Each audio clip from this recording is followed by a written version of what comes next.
Here we go.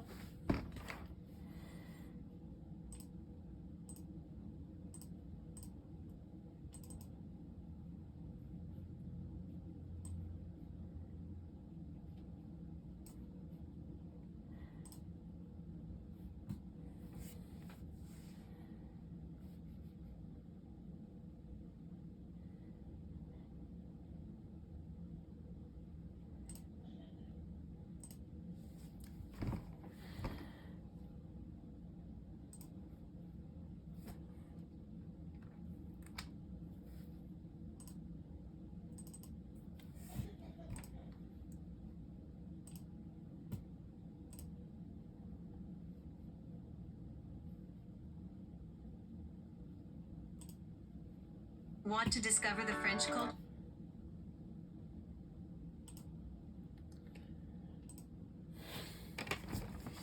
Okay, we'll see if he shows up, folks.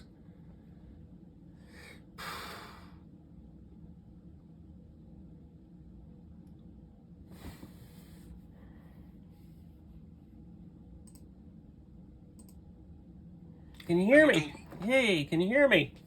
Yes, I can. So, I'm familiar with the stuff that's on your plate based on the discussions earlier in the week.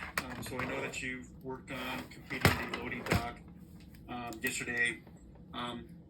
Still one of those things, Michael. Like the red lines are coming. Still way at the very end. I was just checking in with Chris, and I guess we were still getting stuff like at 4:45 type of thing. But they completed the stuff.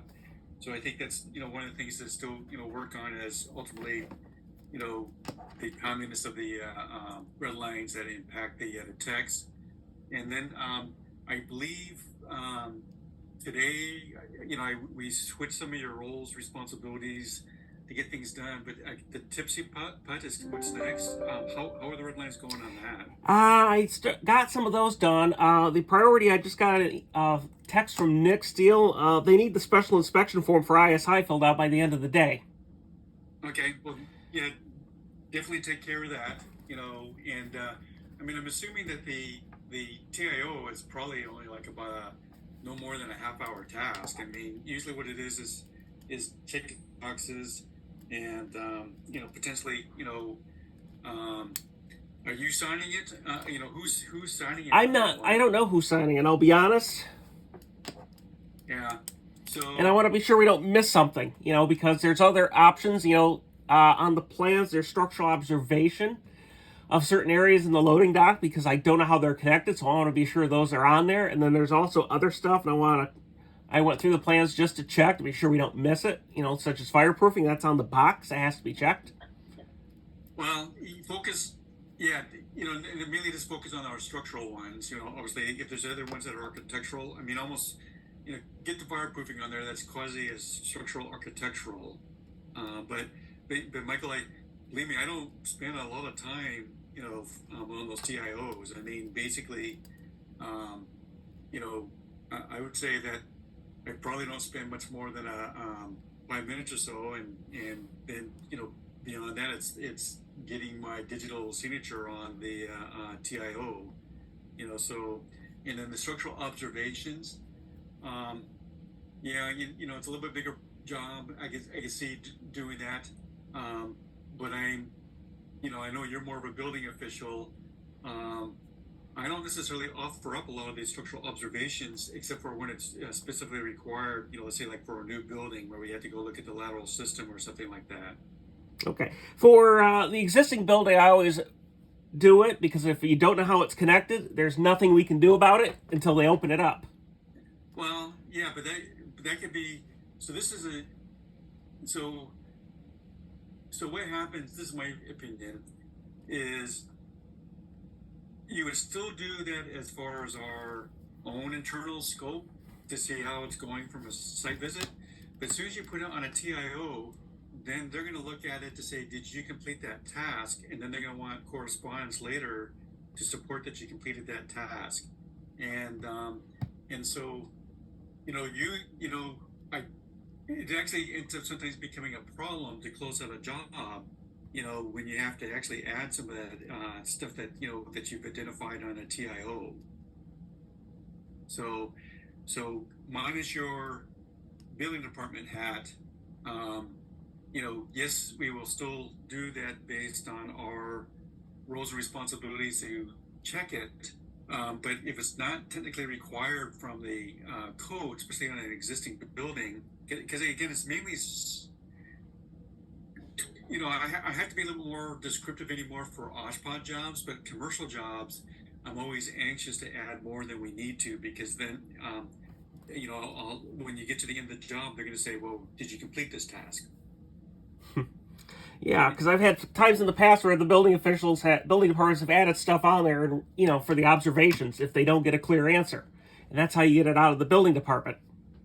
Well, What if you have a building from the 1890s which has no plans? What do you do about it? You can't just put something down. Yeah, so I'm not. So I haven't been. I'll call it a commercial building, scrutinized on the observations, on these TIs. The focus has really been the testing and inspection, and it doesn't preclude you from doing these site observations. Like you're concerned about the loading dock. You're going to want to go to the job site and you're going to want to take a look at it to make sure that the as-built condition actually matches what you intended.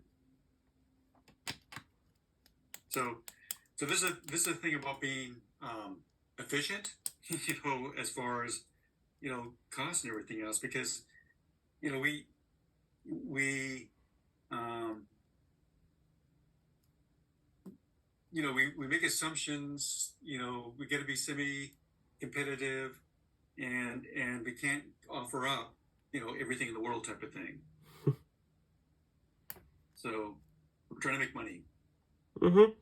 Yeah, and I'm just concerned about the safety. That's more important to me too than the money necessarily. Because I don't like losing my shirt. Well, and I've seen jobs where they have to tear things out because there's no record of it. Well, because you have a contractor that's very angry, and I've seen those, and I don't want to get involved with those. So what do you do? Yeah, so what it is, Michael, it's doing I'll call it a timely site visit, and it's something that we do based on our own needs, to feel good about the condition. But I would not necessarily, if it's not code required to add it to the TIO.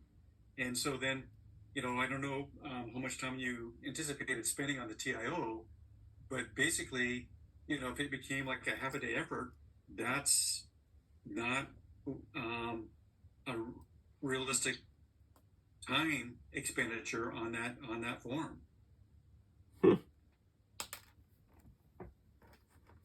So, yeah. So please do not spend inordinate amount of time on the TIO. It should be mainly at this point, in my mind, checking off all the appropriate, welding, concrete, whatever we're doing as far as the material modifications, and obviously, that and post-installed anchors. But I don't know that since we're not offering to do modifications to the lateral system at this point, there really is potentially no code compliant observations that need to be addressed in the TIO. Even if you rely on it. Because the city, like I said, it doesn't preclude you from still making site visits. It's just an issue of anytime you put something that clear on the TIO, again, at the end of the job, this is a big enough job. There can probably want a letter that says, hey, based on periodic site visits and correspondence, during the course of the project, it is our belief that, the building was built in substantial conformance with the approved drawings, something along those lines. And then you add the thing about the observations, and I did observations to comply with the structural observations made on the TIO, and these are the site visits that I did to identify that or whatever. They might say, hey, where's your site visit, memo that says you did that or something like that. So So, you know, you, you're putting your billing official hat on. You know, we don't want to do more than what we have to relative to what we communicate on a TIO. If it's necessary, yes. And again, in a full size job, a new building, yes, there's that section in the code that talks about structural observations, and then you're going to want to identify those things that are code compliant. So this is the reason why we're having some of these conversations is that if you spent that much time on the TIO, that's not adding value for us as far as our profitability. And wrong or right, we got to be conscientious about our professionalism and everything else, and that it's a safe building, but we're also in the business to make money. And then, Michael, this is the concern too, is that we don't, bust our budgets. We're working with individuals that are responsible for the project budgets, and that includes me. And so to justify that we spend an inordinate amount of time on a TIO is not right. So, Okay. and then if you spent that much time and you're not getting the completing the task for tipsy putt, then that becomes the next issue. So you now spent too much time on the TIO, and now you're not completing the task on tipsy putt, which is also critical to meeting expectations.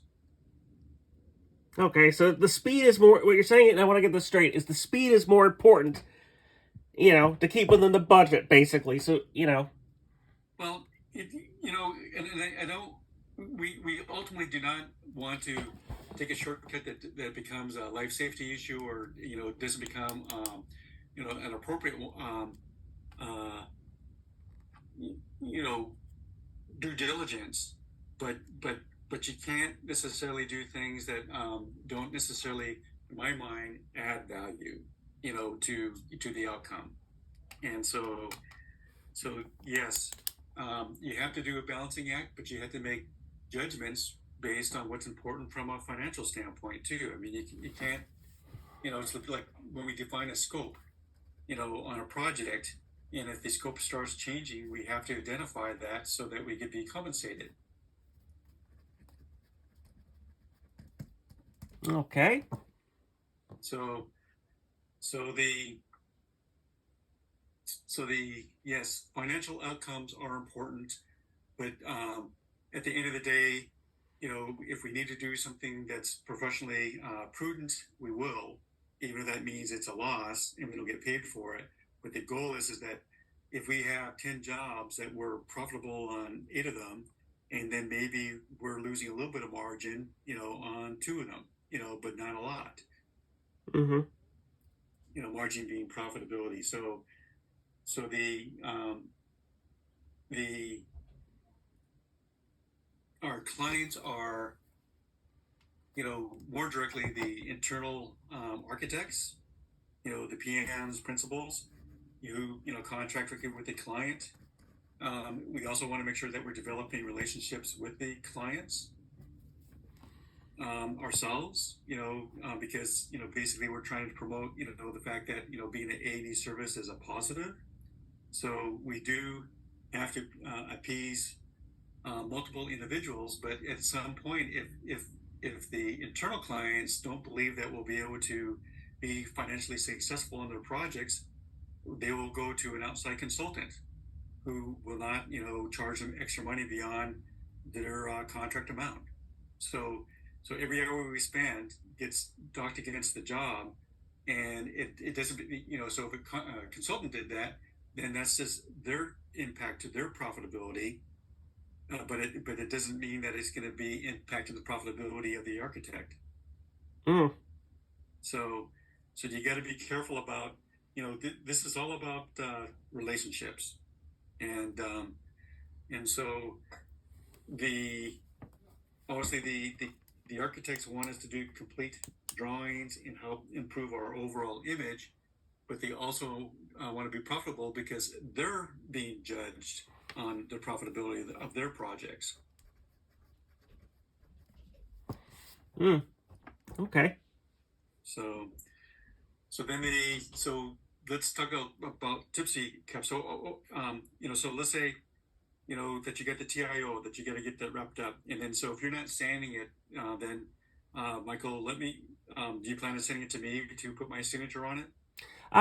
Chris, remember we were talking about putting stuff on the S sheets? So Chris needs to put an S sheet together. Remember, that's the one with the TVs and the chandelier Right. anchorage. Yeah, right. Yeah. No, yeah, I was just deviating real quickly. So, yeah, so tipsy cup. So, what's your intention of completing those red lines? I To want to get get that done today because I want to get it okay, in Chris's hands.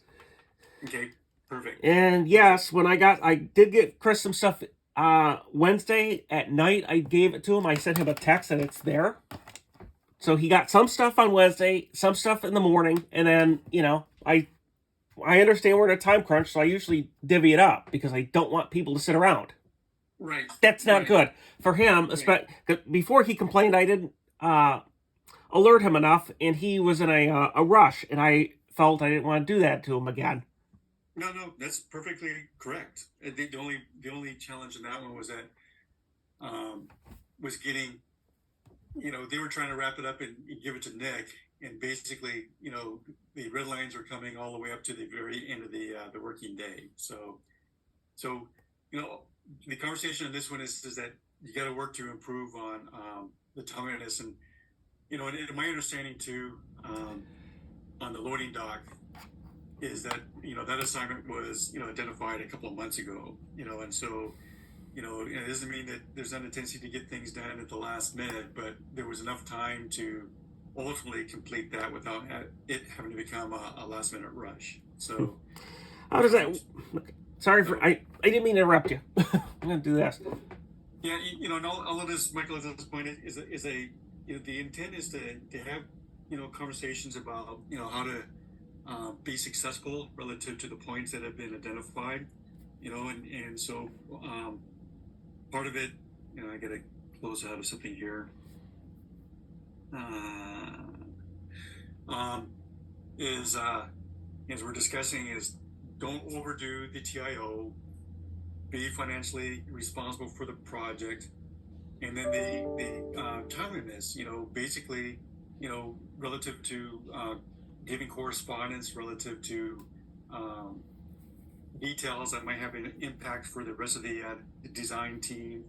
Um, so let's work on that too. So at least getting to the end of this week, I'm assuming that we'll get the Tipsy Cup squared away.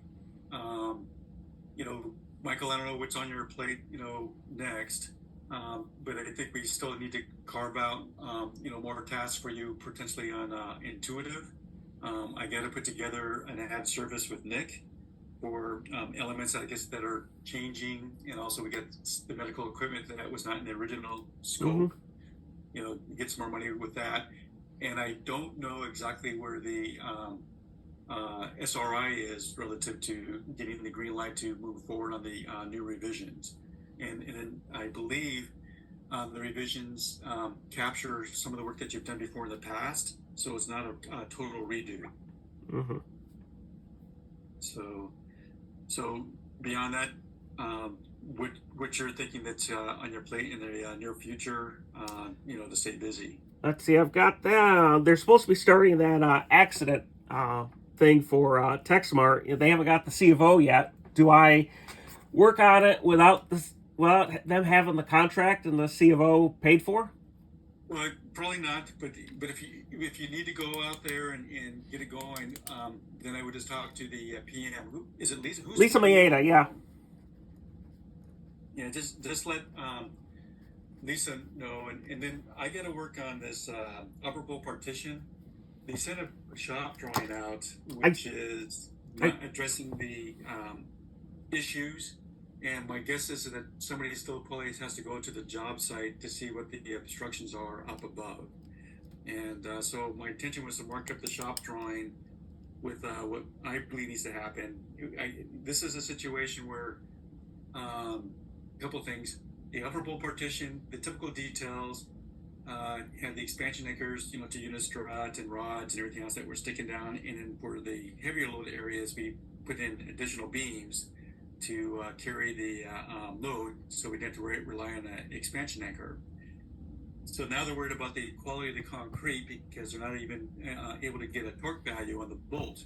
Mm-hmm. So I told them that an option is to take posts that go up from the slab on grade that we might have to put in a cutout footing that they would then support a beam across to pick up the partition, at mid height just above the ceiling.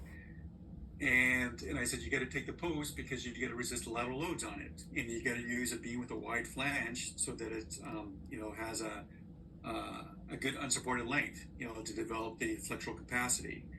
Well, then they have an obstruction up above, which I don't know exactly what it is and where it is, but they just did a frame that only goes 5 feet and is like a door portal, so no lateral stability. And then I told them before that you got to put these posts within what's available for architectural walls. And so they didn't even address the fact that on one of the rooms that they got this large alcove that probably means that the posts have to be spaced 8 feet apart. So I'll mark it up. I'll talk to Lisa, but I think you're probably going to go to the job site to actually see what the obstructions are to help complete the task. Okay. I do this so I don't talk, while you're talking. It's a habit of mine. Yeah. I'm just letting you know so you're not just banging your head against the wall. What's this? Yeah. So, Michael, and if you want to, it's talking about sharing with you Project Central, so that if you want to see the progress on the jobs for profitability, are you familiar with that? Not off the top of my head, no. I think that was a while ago. Okay, so I'm going to share my screen and just to do an example. Is this through a web browser? This is our site. So through the hip. Yeah, I'm going to pull it up while we're doing this. This is good because I get to see. It's for me. I learned by actively doing. Okay. That's just me.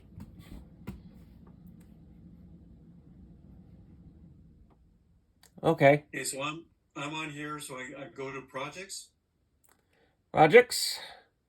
I see Project Central. Project Central. So if I don't know the commission number, like I could just put the client number in here if I knew it, and let's say I don't even know it. So, but I know the name of the project, or I know the name of the PIC or the city, but I can put in Comet in here,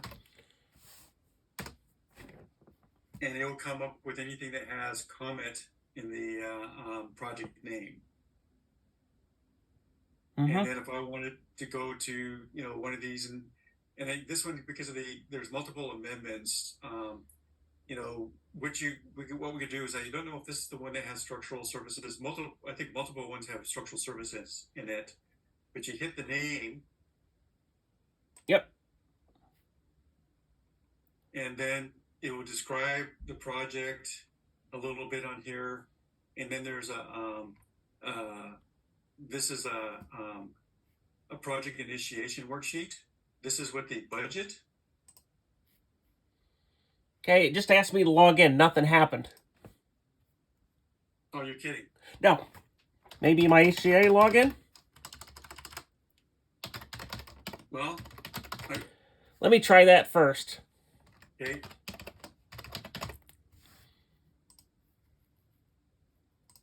There it goes. Yep, need my HGA login. There it is. Okay.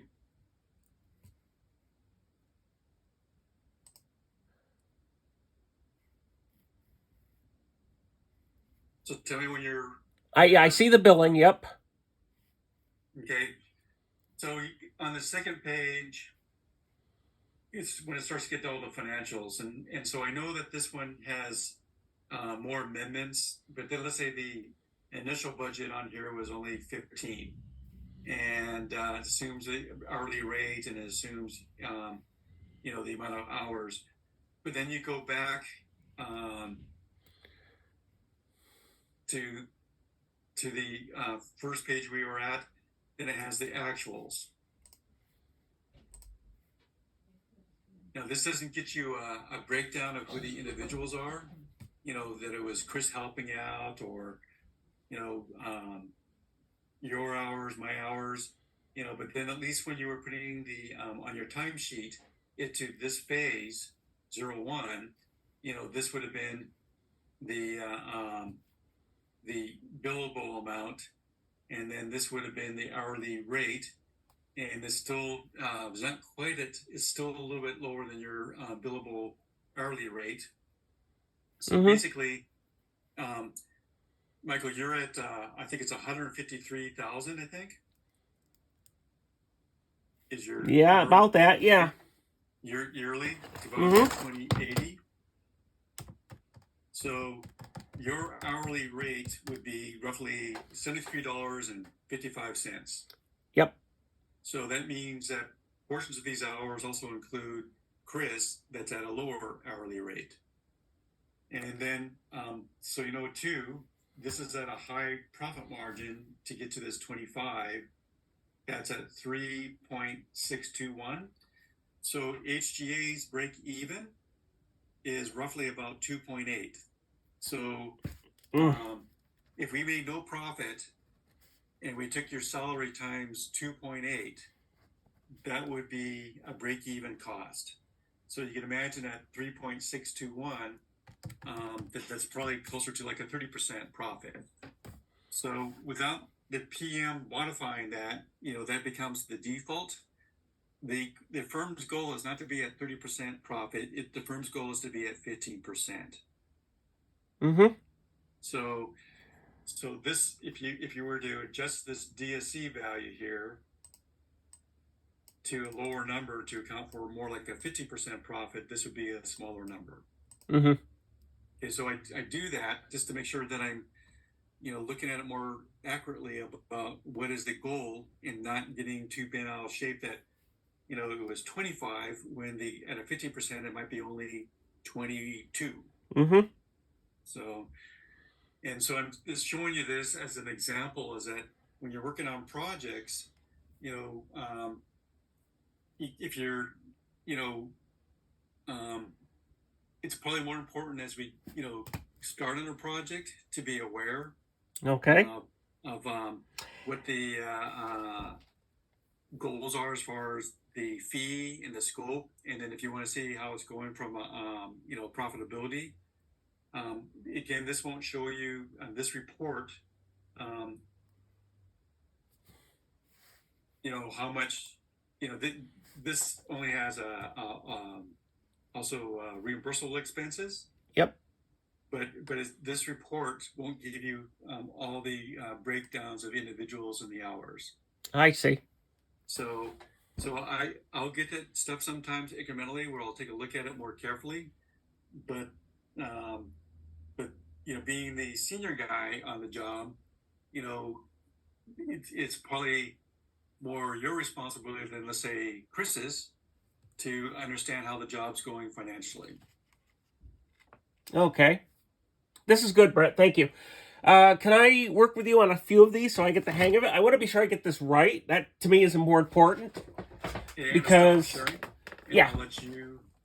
I want, this is good, Brent. I want to ask a lot of questions on this. I would like to know if I could just go through a few of these, when I get these jobs in the future, because I know you care about me. I understand that, but I want to make sure I'm doing it right so I don't repeat it over and over, the wrong thing over and over again. I don't like that. It makes you angry, and it makes me angry, It doesn't make me want to work hard, because I don't like my boss being pissed off, because it affects me. Yeah. So the the goal is, and then that for the next while I'm going to be, meeting with you on a regular basis. It's just to understand, what projects that you do have and what the deadlines are. And it's basically to help make sure that you end up becoming successful, on in front of the deliverables, and note too that, being the senior engineer, everything you do, as far as timeliness and everything else, impacts, everybody else. It impacts Chris as far as picking up the red lines, it impacts, some of the decisions, like, let's say there's you've sent me details, and, the example was that clip, and your concerns were valid. This is the clip at the SRI, that funny clip that they had, like a, it's a furring clip. purring clip. Yeah, it was a kind of a weird purring clip. And then the way they were using it, it did have minimum capacity to support gravity and lateral loads.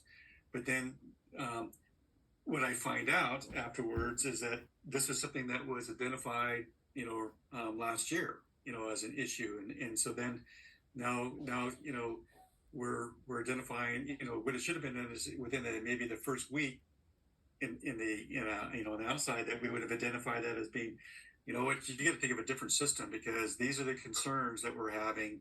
It's not going to, you can use it, but you're going to need them at 12 inches on the center, every single support, type of thing.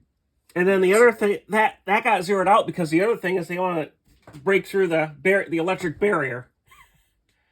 What do you do about that? Because they didn't want to put this every 12 inches, because then they have to do the barrier.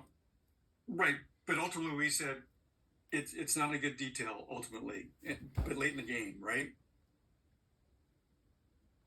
Yeah, I just heard about it. So that was the first time I heard about it. So yeah, so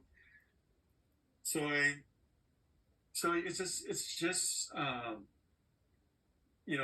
call it the timeliness stuff. And so, continue to send me the things that you have concerns with, and we'll evaluate it. I'll call it collaborate on it. But I think the whole issue is just making sure that when we come up with some of these sticky situations, that it's, again, done in a timely manner. So, and then, Michael, there'll be times, we talked about getting work done, and I had to tell people that when I actually have a fair amount of work responsibilities myself, and I had to tell people that if you need me to respond to something immediately, please, you're not making me feel insulted or upset. Call me up, okay. Because in the emails, what happens is that if I don't have any immediate deadline myself, I pretty much will clear out most of my red lines the next day. And if something comes up and I see it on my screen and I got to react to it, I will.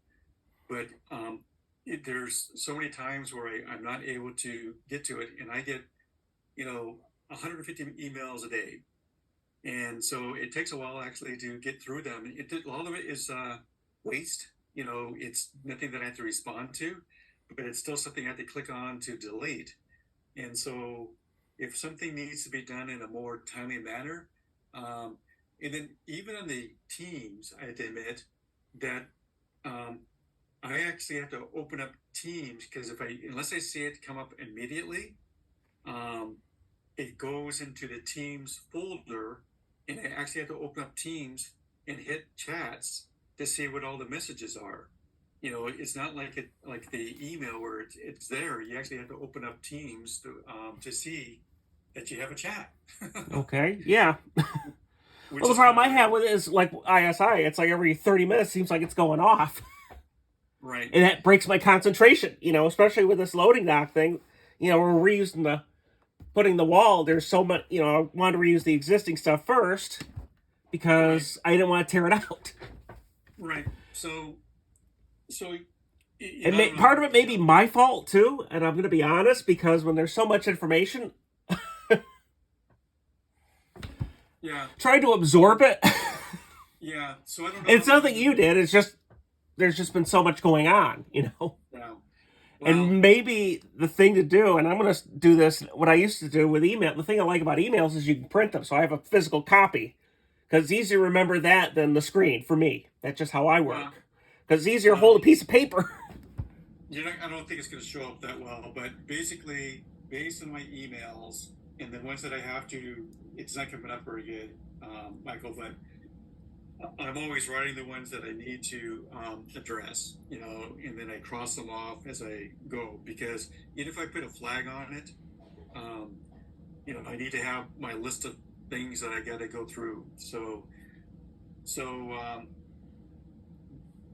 if if they know that I'm not able to respond to all the emails that come to me, if I have an expectation to get a deliverable out, Maybe the and thing I'm going to start doing is put in Teams. I want to put a message so when somebody tries contacting me, that pops up. yeah, So people don't send it and expect a response, because I don't want to disappoint somebody. right. So all I would say is that in the best situation, you're responding to people within the first 24 hours. But let's say that you got a deadline crunch. What I'm saying is that make that as a 48 hours, maximum. So I'll call it 24 preferably, but know too that if you're in a project crunch and you got to ignore the world for a while to be able to get that deliverable out, you know, I don't think anybody's gonna get upset. And then if you need to start communicating like I do, if it's something that has to be done, please contact me directly. I mean, you start developing these relationships with the people that you work with, and it has to be done in a polite, professional way. But if they know that you're going to be ultimately responsive, you get the leeway from other individuals because we're all in the same boat. We all have more than one project, and we all have ebbs and flows based on what our commitments are to get something out. Okay. Yeah, I think from now on, I'm going to start, like with Chris, I started doing from now on is, remember the meeting we had on Tipsy? If there's a deadline or something, I send it to him through Teams immediately. And the thing I'm doing now is if I'm working stuff at night, and I spend the night trying to get it done, like sometimes I'll get done at 8 o'clock, I will send him a text through Teams it's there or not there. Yeah. So he knows it's there. I'm not asking him to work on it. I'm just letting him know he's there because what happens is people can arrange stuff the next day. Yeah. I don't like giving somebody a ton of it and dumping it. That doesn't work for me. And doesn't work for him. Well, but there are going to be, so if you're not in the time crunch that has to get done, like now we're going, I can't get them all done because he's going to complete it by tomorrow. They're in the best situation. You're able to group all your red lines, and then because the project's not due for another week, and then he's able to work on it, and then you get drawings that you can back check 2 days later. You do the back check, and then he's able to easily complete it. It's now, I would say that 75% of our work should be able to be done in a way that we don't create all the red lines at the last minute. But there is going to be a 25% that there's just no way around it. There's going to be a last minute, but it has to be, I'll call it the larger share, that get done. And so obviously I work a lot with Daryl based on besides this intuitive search goal. So Daryl, before he left on vacation, completed like 4 different tasks. He completed the ISIS task for the core and shell and the plan review comments. He had to get this imaging project, completed for San Juan, and he had a couple of things he had to do for Apple. Michael, Daryl is meeting all these expectations, and he has just as many or more, things on his plate. So it's not unique. We're not able to, be. We don't have the advantage of only having like one big job, that consumes our life. It's multiple jobs. So we'll keep on talking about it, but hopefully we meet. I think it's next Wednesday. Mm-hmm. Yeah, next Wednesday. That we say. So how to go on Tipsy? Well, we got it done on the end of the day Thursday. Chris got it, and it's all complete. And I know in this one too, the architects aren't totally clear yet if they're submitting it, on Friday because of the whole stair or whatever the questions that they're asking. I don't know. I haven't seen it. Have you got a response? No, that's the one where they got to deal with the neighboring property. And I told them, okay, let's get everything else done around it while we're waiting for it. Exactly. Because I'm worried about them not being, when somebody's jumping up and down at the teeth like on this one, it would be easier just to get the permit so they can start work. Maybe they'll break up the permit and I'll start working on it. I don't know, Yeah, so all of this is I just want to meet our commitment that we made earlier in the week. So, Okay. so and then what they decide with the stairs, I said I would do it. If you're needing work, maybe you do it. But the issue is going to be the landing at the floor line. So everything else is going to be roughly the same. We want to pull this stair, let's say 6-8 inches away, and then normally our stringers, go all the way across, and are high. They're like a toe guard, Mm-hmm. and because you're going to walk across it now, we're going to have to drop down the height of the framing at the floor line. So we have to do some tweaks on how the stringer goes up to the floor, based on the fact that if we had put it against the building. So, potentially what it is, Michael, if they make a decision, they decide that they want to do it perpendicular, and you're looking for a task, maybe we just do a quickie half-hour meeting and we kind of communicate and brainstorm how we modify the details to work for the revised condition. Yeah, this is good. And part of it, and I'm going to start asking for this more, is I want to ask, before I get too far along with these projects, I want to start out and ask questions first. Okay. I'm going to start asking more of them because I don't want to waste the money again. I know you're upset, and yes, I'm upset. So, because a little bit, and I mean, So the goal is, so Nick is good about wanting to work with you, knowing that we can meet commitments. So Nick is supportive of the additional task and everything else. As long as we're meeting commitments. But there's going to be a need, Michael, to start gaining trust of others. So I haven't talked as bluntly to Shannon or not, but her working experience with you on Comet, basically caused her a lot of stress. That project has cost everybody a lot of stress. Yeah, I'm going to be honest. Yeah. So the goal is to continue to work on being successful, and then I'll call it working on developing the trust of your peers, if that makes sense. Mm-hmm. So, okay. Well, I think we're past the half hour or so, but no, this is good, Brent. That's okay. I would rather ask the questions now because I want to know what I'm expecting from you. That's important. Yeah. Well, it's everything. It's being financially successful, doing quality drawings, and developing relationships. I mean, it's a full-time job. All those aspects, and then again, Michael, as we started off the conversation about the TIO, don't make the TIO a project. You make the TIO an efficient. This is what we need to do, and don't necessarily add extraneous stuff. Okay. Okay, got it. Okay, that's it. Have a good lunch. Yeah, thank you, Brent. Bye. Yeah, bye.